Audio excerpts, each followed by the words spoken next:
بسم الله الرحمن الرحيم. اللهم لك الحمد كما ينبغي لجلال وجهك وعظيم سلطانك. اللهم لك الحمد حتى ترضى، ولك الحمد إذا رضيت، ولك الحمد بعد الرضا. اللهم يا رب صل وسلم على حبيبنا محمد صلى الله عليه وعلى آله وسلم تسليما كثيرا. صلي وسلم على حبيب الله يجزيك الخير صلى الله عليه وسلم. السلام عليكم ورحمة الله وبركاته. Que la paix d'Allah subhanahu wa ta'ala, sa miséricorde et ses bénédictions soient sur vous, mes frères et sœurs, partout dans le monde. Bonjour, mes frères et sœurs en humanité. Mes frères et sœurs en humanité, qu'Allah vous guide directement dans le vif du sujet, Inch'Allah. Un frère me dit: Salam alaykum wa rahmatullahi wa barakatuhu ya akhi al-karim. Wa alayka salam wa rahmatullahi wa barakatuhu ya akhi al-karim wal habib. Habbak Allah. Je suis depuis quelques mois, et avec toujours autant d'avidité, vos publications. Celles-ci m'ont été d'une précieuse aide lors de ma période de transition entre l'ignorance et mon acceptation de l'islam. Qu'Allah Azza wa Jal vous récompense pour cela dans cette vie d'ici-bas comme dans l'au-delà. Amin Rabbal Alamin. Il n'y a pas mieux que le dua, barakallahu fikum. Et mon frère, ton cœur est un cœur bien, parce que Allah subhanahu wa ta'ala nous dit: وَذَكِّرْ فَإِنَّ الذِّكْرَى تَنْفَعُ الْمُؤْمِنِينَ. Et rappelle, car le rappel profite aux croyants. Toute cette umma doit faire le rappel, doit se déployer pour faire le rappel. Et quand ce rappel profite aux croyants, ils doivent être rassurés, alhamdoulilah, qu'ils ont des cœurs sensibles au message d'Allah subhanahu wa ta'ala. Donc félicitations mon frère, congratulations. Je te congratule, congratulations. Wahannik ya akhi, wallahi wahannik ya akhi, n'oublie pas dans tes doigts. Jazakallahu kulla khair. Toutefois, je ne peux m'empêcher de constater que certains sujets semblent revenir souvent. Et en un sens, c'est bien, à force de se répéter, le message finira bien par passer, Inch'Allah. Alors que d'autres semblent un peu oubliés. Pourrait-on même parler d'un silence intentionnel?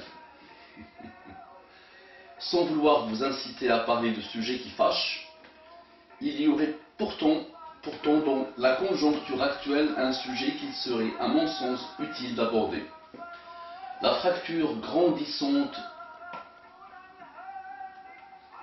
euphémisme pour la confrontation larvée entre, d'une part, les musulmans et la civilisation occidentale laïcisée à outrance, et dont les tendances et pulsions nationalistes et identitaires semblent refaire surface en ces temps de crise. Une confrontation est-elle vraiment en marche? Les médias, les hommes politiques, entre parenthèses de tous bords, tous y ont été de leurs petites phrases, entre parenthèses, ou de leurs gros discours, pour certains, contre l'islam et les musulmans. Les lois sont de plus en plus ciblées. Pas une semaine ne passe sans une nouvelle agression quelque part dans l'Hexagone. Alors que faire? Alors qu'un groupuscule, entre parenthèses, dont je ne crois pas utile de mentionner le nom, mais sont suffisamment bruyants comme cela, ne fait qu'accentuer, de par ses actions impulsives, dénuées de bon sens, la crainte des Occidentaux face à notre communauté. Qu'en est-il de ceux qui ont fait le choix d'utiliser leur cerveau? Que pouvons-nous faire pour apaiser ce climat de tension? Et enfin, question un peu plus piquante, et si la confrontation avec cette haine de plus en plus exacerbée à notre égard devait arriver, que devrait être notre réaction? Certains savants recommandent l'immigration, tout en admettant qu'un mouvement de masse n'est pas faisable, car aucun pays, entre parenthèses soi-disant musulman, ne voudrait nous accueillir. D'autres savants nous incitent à rester et à propager la religion. Mais que faire quand le message ne passe pas?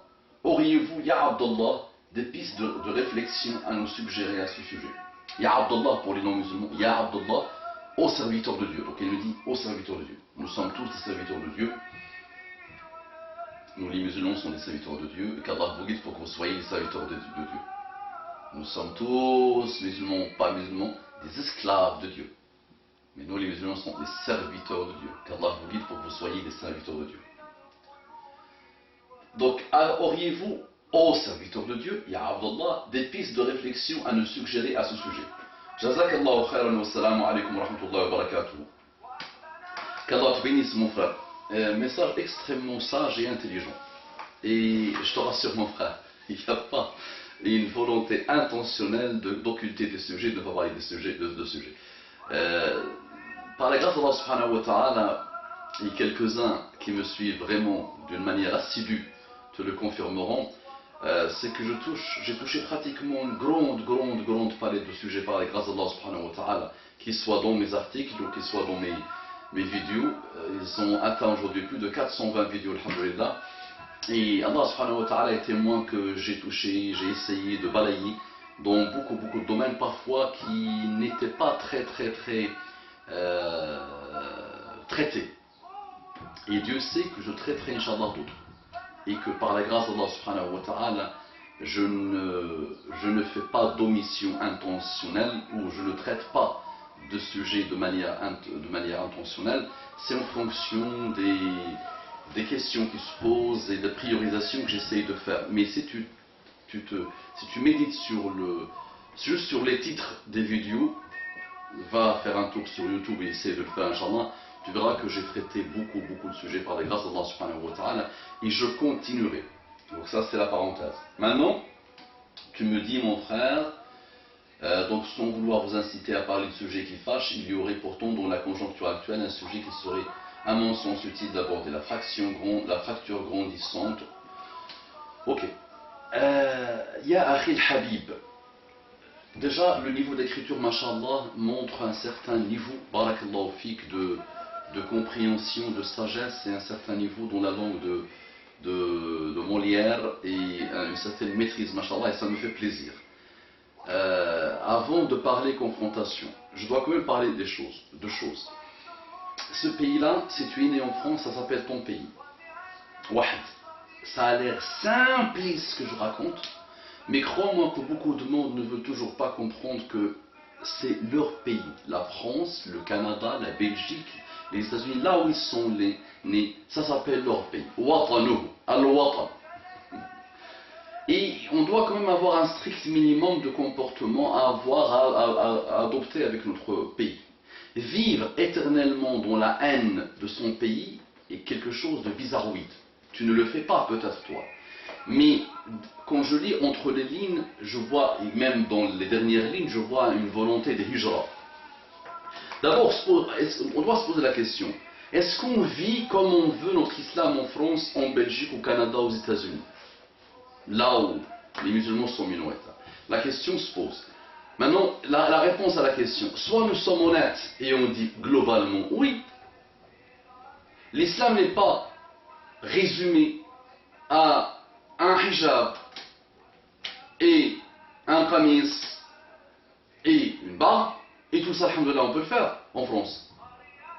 Même si on le résume à ça l'islam, tout ça on le fait en France, en Belgique, ou en Europe, ou aux Pays-Bas, là où on est. Oui, non, oui. Le Pays-Bas, c'était l'un des pays les plus tolérants au monde. Maintenant, c'est l'un des pays les plus intolérants au monde. Pourquoi? Et c'est un pays que je connais en plus très bien. Je le connais très bien, les Pays-Bas. Et j'avais visité plusieurs fois. Mais, qu'est-ce qui a fait qu'aujourd'hui les Pays-Bas deviennent très intolérants avec nous? Le fait qu'un de chez nous, malheureusement, a tué la fameuse personne qui avait fait le fameux film sur les Yak. Donc, finalement, tuer des gens, violenter des gens, être violent, quand tu médites bien sur le contexte actuel, malheureusement, n'apporte pas grand-chose. Ils sont allés vers le contexte actuel. Islamiquement parlant, nous devons respecter des choses inimaginables de bonté, de sagesse, de paix, qui n'ont jamais existé dans les autres systèmes d'avant et dans les religions d'avant, que le musulman doit avoir un comportement irréprochable, quelles que soient les conditions. La confrontation, tout le monde parle de la confrontation. Ceux qui ne parlent pas de la confrontation oralement, parfois, ils parlent dans leur cœur de cette confrontation. Mais il n'y a pas plus beau comme confrontation que celle que tu dis, toi, celle de la matière grise, pour rapprocher la matière des cœurs, comme je le dis souvent. Maintenant, tu dis que ça ne... À un moment donné, tu dis que ça ne donne pas beaucoup de résultats. Je l'avais lu quelque part, ça ne donne pas de résultats, il n'y a pas de répondant. Qui te le dit, Yahi? Non, Yahi. Crois-moi qu'il y a une marche de l'histoire de l'Occident vers l'islam. Et la marche a été entamée, mon frère. Et alhamdoulilah, il y a des gens qui découvrent l'islam. Il y a des reconvertis depuis les années 50, 60, 70. Alhamdoulilah, grâce aux rencontres avec les musulmans, grâce à la découverte de l'islam et des musulmans, alhamdoulilah, ils ont donné toute leur vie pour l'islam. Ils ont apporté des choses que tu ne peux pas imaginer à l'islam. Ils ont servi l'islam. Ils ont compris la globalité de l'islam. Là, aujourd'hui, ceux du Maghreb, du Sahara, ceux qui sont en France, en Belgique, en Europe, aux États-Unis, mais il y a quand même des disparités entre chaque immigration. Là, on ne pense qu'à la violence. On ne pense qu'à la frustration. Nous sommes frustrés et par parfois démagogie, par idéologie mauvaise, on ne pense qu'à la confrontation parce que nous sommes paresseux, parce que nous n'avons pas étudié notre religion, parce que nous n'avons aucun lien avec la religion d'Allah subhanahu wa ta'ala, parce que nous l'avons hérité comme un djilbab, parce que on ne veut pas donner, on ne veut pas transmettre. Et de toute façon, celui qui n'a pas quelque chose ne veut pas la donner. Mais là, on doit se comporter, ya akhi, comme Mus'ab ibn Umayr, quand il a été envoyé à Al-Madina. À cette époque-là, il y avait 12 musulmans à Al-Madina, le Munawwara. Muhammad sallallahu alayhi wa sallam a choisi Mus'ab ibn Umayr. Pourquoi il l'a choisi lui? Tu ne veux pas imaginer la responsabilité que Mus'ab ibn Umayr avait sur ses épaules. Je consacrerai, Inch'Allah, beaucoup de vidéos dans la série que je vais appeler sous le drapeau de Muhammad sallallahu alayhi wa sallam. Et Mus'ab ibn Umayr peut-être sera le premier. Quand tu lis les livres sur Sahaba, en général, Mus'ab ibn Umayr, l'ambassadeur de l'islam, le premier ambassadeur de l'islam, voilà, c'était un comportement. Imagine, le Madina al-Munawwara a eu une influence extraordinaire sur la marche de l'islam dans le monde. Mais ça a commencé par un homme, subhanallah, qui a été envoyé. Un homme qui était las de la raffinerie, las qui s'habillait très bien. Quand il marchait, de loin on sentait l'odeur, le parfum de Mus'ab ibn Umayr. Il avait tout sacrifié pour cette religion. Est-ce qu'il a commencé par le sabre? Est-ce qu'il est parti à Al-Madina al-Munawwara pour tuer? Est-ce qu'il est parti pour casser des véhicules? Est-ce qu'il est parti par détruire des banlieues entières, des cabines téléphoniques, des tout? Quand tu mets tout... Je suis dans de la banlieue, attention, ne dites pas que je considère les banlieusards comme... Je suis un banlieue, j'ai passé toute ma vie dans la banlieue. Mais je parle de la banlieue, là où il y a les malheurs, là où des gens comme nous, qui ont la même couleur que nous, qui ont parfois la même barbe que nous, qui ont pratiquement le même passif du passé que nous, il y a un riz. Et malgré ça, subhanallah, quand je dis passif et passé, c'est-à-dire qu'ils viennent des pays arabes, ils viennent des pays de l'islam, ils ont des parents de l'islam, des pays de l'islam. Qu'est-ce qu'on a apporté? Donc non, Yahri, ce langage de la confrontation, actuellement on vit bien notre islam. On le vit même plus bien que la majorité des pays musulmans. Et je ne te mens pas, et je ne suis pas quelqu'un qui ment par la grâce d'Allah subhanahu wa ta'ala. Parce que j'ai appris dans ma religion que le mensonge est extraordinairement haram, strictement haram. Tu sais que le mu'min, il peut yazni, il peut forniquer. Quand il fornique, ça peut lui arriver. Les sahaba posent la question, est-ce que le musulman yazni? Il a dit oui, le Nabi sallallahu alayhi wa sallam. Mais quand il est en train de faire de la fornication, l'iman monte. Il le quitte, l'iman, la foi le quitte. Mais est-ce que le musulman yakdhib? Non, le musulman la yakdhib, abada. Donc on ne va pas se mentir à nous-mêmes. Quand on ne ment pas aux gens, Raison de plus pour ne pas nous mentir à nous-mêmes. Le malheur, c'est quand qu'on a tellement menti à nous-mêmes qu'on a fini par croire nos propres mensonges. On vit notre islam en France, en Belgique, dans pas mal de pays bien. Vraiment bien, nous sommes respectés, ya akhi. On va pas se mentir. Maintenant, les médias, les petites minorités, là, ils sont partout, les petites minorités. Ici, prends-le comme un excellent signe, un très bon signe. C'est qu'ils ont perdu le contrôle. Ils ne savent plus quoi faire. Donc là, c'est des réactions complètement désorientées, ya akhi, déboussolées. Ça montre qu'ils ont perdu le contrôle. L'islam se propage vraiment d'une manière phénoménale et ça les déstabilise. Ne me dis pas qu'il n'y a pas de répondants. Ne me dis pas que le travail, que la présence de l'islam en Europe n'a pas eu de résultat, ya akhi. Ça a de très bons résultats. Beaucoup de monde, alhamdoulilah, revient à l'islam. Et même il y a des reconvertis qui reviennent à l'islam beaucoup mieux que ceux qui l'ont hérité comme djilbab. Parce que ceux-là, dès qu'ils reviennent à l'islam, c'est foi qui est traduite par des actes. Ça avance, ça se déploie, ça change dans tous les domaines. L'islam ne s'arrête pas à la porte de la mosquée. Non. L'islam, ce n'est pas des petites choses, du folklore à l'intérieur d'une mosquée. Là, l'islam, c'est beaucoup plus global que ça. Donc, confrontation, non. Ils ne sont pas... L'ère de la confrontation n'est toujours pas arrivée, et j'espère, je demande à Allah subhanahu wa ta'ala qu'il n'arrive pas. Et il est arrivé en Bosnie, et vous avez vu ce que ça a fait. Oui, il y a eu une extermination des Bosniaques musulmans par les Serbes, oui. À 1 heure de Paris, oui. On a intérêt à ne pas laisser ça se reproduire. Et tout au long de l'histoire, quand il y a ce type de malheur qui se produit, ça ne donne pas de bons résultats. Ça donne des choses mauvaises, catastrophiques, mauvaises. Et c'est pas bon. Est-ce qu'on a expliqué l'islam aux Français moyens? Non. Est-ce que le Français moyen est contre l'islam? Qui te l'a dit? On les a pratiqués. Personnellement, j'ai étudié avec eux. J'ai travaillé avec eux. Je les ai connus. J'ai habité avec eux. Ce que tu vois dans les médias ne traduit pas ce que le Français moyen vit. Et la manière de penser du Français moyen. Tu as un Français moyen comme voisin, vois-le comment il se comporte.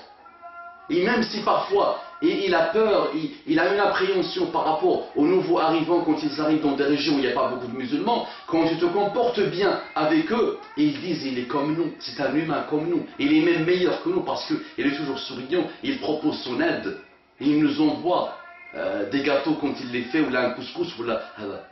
C'est nous qui sommes dans la logique de confrontation interne qu'on a intériorisée. Tellement nous sommes frustrés, pas toi. Toi, je vois une énorme sagesse.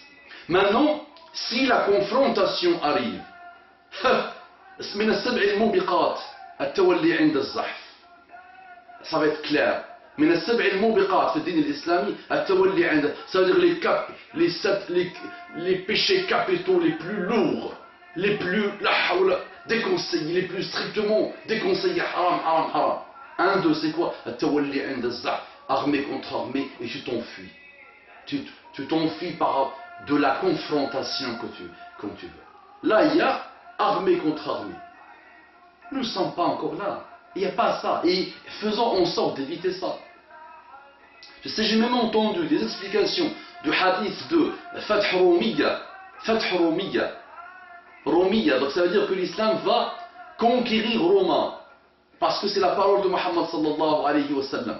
Il y a eu sa parole pour Constantinople, et on l'a, alhamdulillah, conquis par Muhammad al-Fatih, après 850 ans.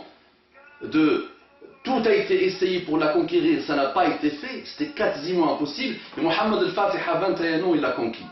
Et Muhammad sallallahu alayhi wa sallam nous a aussi annoncé, Basharana, annoncé par la bonne nouvelle, de conquérir Fathu. Et là, on peut voyer le mot Fathu Romiya. الفتح le mot الفتح إذا جاء نصر الله والفتح ورأيت الناس يدخلون في دين الله أفواجا. Enfin, ce fatih là de Romiya, moi j'ai entendu des explications de ce hadith là, de savants, grands savants, qui disent que c'est pas forcément un fatih par les armes, par une confrontation, comme tu dis. Ça peut être un fatih par les étudiants qui partent étudier là-bas, par l'arrivée des musulmans émigrés là-bas. qui vont peut-être subir des choses mauvaises au début, mais petit à petit, ils vont évoluer, Inch'Allah, jusqu'à ce que Romiya devienne musulmane.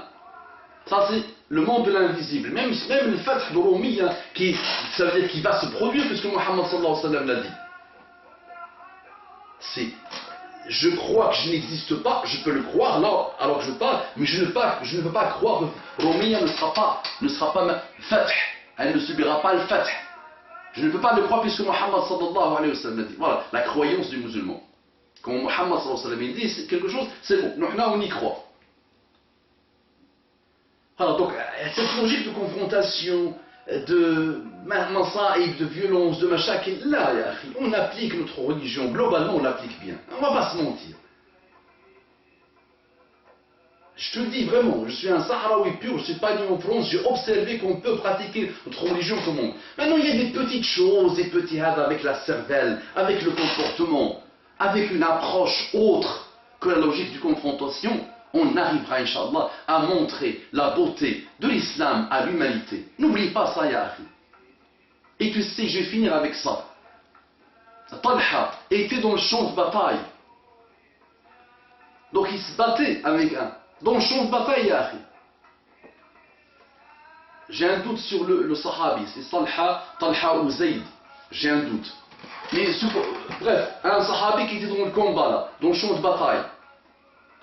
Et à un moment donné, le kafir avec qui il se battait, il a vu que le sahabi allait le tuer, qu'il l'a vaincu, ça veut dire il allait le tuer. Il a dit Ashhadu an la ilaha illallah wa ashhadu anna Muhammadan Rasulullah sallallahu alayhi wa sallam. À ce moment-là, le sahabi le tue. Muhammad sallallahu alayhi wa sallam était mécontent. Il n'était pas du tout content. Il lui a dit qu'est-ce que je vais te faire si jamais la ilaha illallah vient intercéder pour lui le jour du jugement dernier, pourquoi tu l'as tué? Et le sahabi répond parce que il a vu que j'allais le tuer, il a voulu juste se débarrasser de la mort, éviter la mort, il a dit Ashhadu. Mais Muhammad me répond, est-ce que tu es entré dans son cœur? Et voilà, regarde, ça c'est le comble du comble. Là on pousse heureusement à l'extrême, yahri. Regarde la beauté de l'islam, subhanallah. On n'a pas montré l'islam, on n'a rien fait. Les médias arabes, prends ta zapette et regarde les milliers de chaînes arabes. Wallah, tu pleures. Mais tu pleures. Mais je te dis, le combat des gens, de ceux qui dirigent les médias arabes contre l'islam est beaucoup plus virulent que le combat des gens qui dirigent les médias français et belges et des États-Unis. Wallah, la ilaha illallah. Je te le dis.